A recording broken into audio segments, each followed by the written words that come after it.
요즘 술집이 사라진다는 말 체감되시나요? 동네 단골 호프집 문 닫았습니다. 회사 앞 소주방 사라졌습니다. 대학가 포차 텅 비었습니다. 2024년 폐업, 사업자 100만 8,282명, 역대 최초로 100만 명을 돌파했습니다. 그중 술집이 차지하는 비중 상상 이상입니다. 문제는 술집만이 아닙니다. 사람들이 술을 대하는 방식 자체가 바뀌고 있습니다. 시작하기 전에 좋아요와 구독 한번 부탁드립니다. 영상 제작에 큰 힘이 됩니다. 오늘 사라지는 술집의 진짜 이유를 밝혀드리겠습니다. 먼저 숫자를 봐야 합니다. 서울시 상권 분석 데이터. 최근 2년간 외식업 점포수 감소. 특히 호프, 간이주점 비중이 크게 줄었습니다. 마포구, 강남구, 강서구, 관악구, 송파구 이 지역에서 감소가 두드러졌습니다. 전국 단위로 보면 2024년 폐업 사업자 100만 8,282명, 역대 최초로 100만 명 돌파입니다. 폐업률 9.04%, 사업 부진 때문인 경우가 50.2%, 2010년 이후 처음입니다. 자영업자 비중 19.4%, 61년 만에 20% 밑으로 떨어졌습니다. 이건 느낌이 아닙니다. 데이터로 확인되는 현실입니다. 술집 감소는 단순 유행이 아니라 상권 임대료 수요 변화가 동시에 작동하는 구조적 현상입니다. 술집만 문제가 아닙니다. 외식업 전체가 재편되고 있습니다. 2024년 4분기 카페 매출, 전분기 대비 9.5% 급감, 술집도 1.7% 감소, 소매업 점포도 줄었습니다. 서비스업은 증가세가 둔화됐습니다. 흥미로운 건 업종별 차이입니다. 커피 업종은 상대적으로 덜 줄었습니다. 치킨 오프는 더 많이 줄었습니다. 왜일까요? 사람들이 밖에서 소비하는 방식이 바뀌고 있기 때문입니다. 낮에는 카페에서 커피, 저녁에는 집에서 배달치킨, 술은 편의점에서 사서 집에서, 이런 패턴으로 이동하고 있습니다. 결과적으로 술집이 차지하던 야간 소비 시간대 통째로 사라지고 있습니다. 술집 매출은 특정한 구조에 의존합니다. 회식, 동창 모임, 직장 회식, 이런 사회적 장치들입니다. 그런데 이게 무너지고 있습니다. 직장 문화가 바뀌었습니다. 회식 짧게, 식사만 업무 시간에 끝내기, 2차만 하고 해산, 이런 식입니다. 노래방도 줄었습니다. 코인 노래방으로 대체됐습니다. 뒤풀이 체계 자체가 약해졌습니다. 그리고 코로나를 거치면서 이 변화가 가속화됐습니다. 재택근무, 비대면 회의, 온라인 회식, 이런 게 당연해졌습니다. 코로나가 끝나도 예전으로 돌아가지 않았습니다. 사람들은 깨달았습니다. 굳이 안 마셔도 되네. 집에서 쉬는 게 낫네. 그래서 술집은 직격탄을 맞았습니다. 술집이 줄어드는 건 술 자체의 문제라기보다 술을 소비하던 사회적 장치가 약해진 결과입니다.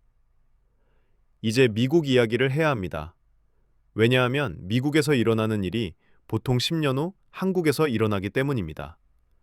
갤럽 조사 보도에 따르면 최근 미국 성인 음주 비율이 장기 최저 수준입니다.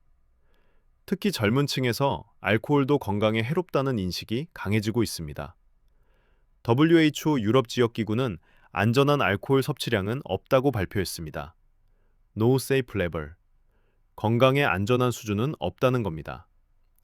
2025년 미국 보건당국 서전 제너럴은 알코올암 위험 경고 라벨이 필요하다고 공개적으로 강조했습니다. 담배처럼요. 담배가 걸어온 길, 술도 같은 길을 가고 있습니다. 1985년대 담배 사회적으로 당연했습니다. 사무실에서도 피웠습니다. 지금은요? 금연구역 확대, 경고라벨 의무화, 세금 인상, 광고 규제, 술도 같은 경로로 가고 있습니다. 이건 유행이 아닙니다. 건강인식 변화에 의한 구조적 전환입니다.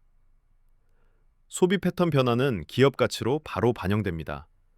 글로벌 주류 기업들, 디아지오, 페루노리카, 이런 회사들이 최근 몇 년간 어려움을 겪고 있습니다. 주가가 흔들리고 있습니다. 왜냐하면 시장 자체가 축소되고 있기 때문입니다. 그리고 규제 논의가 확대되고 있습니다. 경고라벨, 광고 제한, 세금 인상, 이런 것들이 현실화되고 있습니다. 술은 기호품에서 건강 리스크 자산으로 프레임이 이동 중입니다. 한국도 예외가 아닙니다. 롯데칠성 같은 주류 기업들도 전략 조정을 하고 있습니다. 무알코올 제품 확대, 저도수 제품 개발, 이런 식으로요. 시장이 바뀌고 있다는 걸 기업들도 알고 있습니다. 그럼 한국은 어떨까요? 미국과 속도는 다르지만 같은 방향의 파도가 오고 있습니다.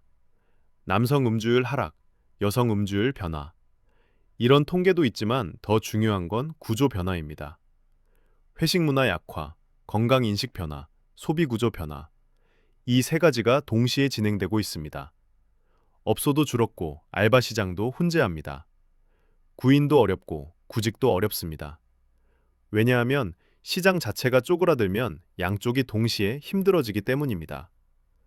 대출 있는 소상공인 362만 개 중 13.3%가 이미 폐업 상태, 48만 개입니다. 그중 상당수가 술집과 외식업입니다. 2024년 카페 매출 9.5% 급감, 술집 매출 1.7% 감소, 자영업자 비중 19.4%, 61년 만에 20% 밑으로. 술집이 사라지는 건 술 소비가 줄어서가 아니라 술을 소비하던 사회 시스템이 변했기 때문입니다. 자, 정리하겠습니다. 술집이 사라지는 이유. 첫째, 회식 모임 문화 약화. 직장 문화가 바뀌었습니다. 1차만 하고 집에 갑니다. 2차, 3차가 사라졌습니다. 둘째, 건강 인식 급변. 알코올도 건강에 해롭다는 인식 점점 강해지고 있습니다. 미국은 이미 경고라벨 논의 중입니다. 셋째, 소비 방식 변화. 밖에서 마시지 않습니다. 편의점에서 사서 집에서 마십니다. 배달로 시켜 먹습니다. 넷째, 구조적 폐업. 2024년 100만 명 폐업. 역대 최초입니다. 폐업률 9.04%, 사업 부진 50.2%, 자영업자 비중 19.4%, 61년 만에 20% 밑으로. 이 모든 게 동시에 일어나고 있습니다. 그럼 앞으로 어떻게 될까요? 술 시장은 반등하지 않을 겁니다.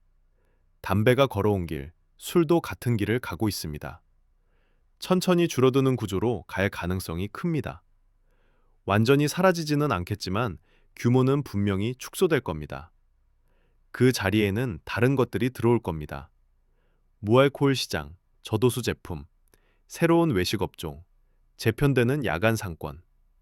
이건 좋고 나쁨의 문제가 아닙니다. 구조가 바뀌고 있다는 겁니다.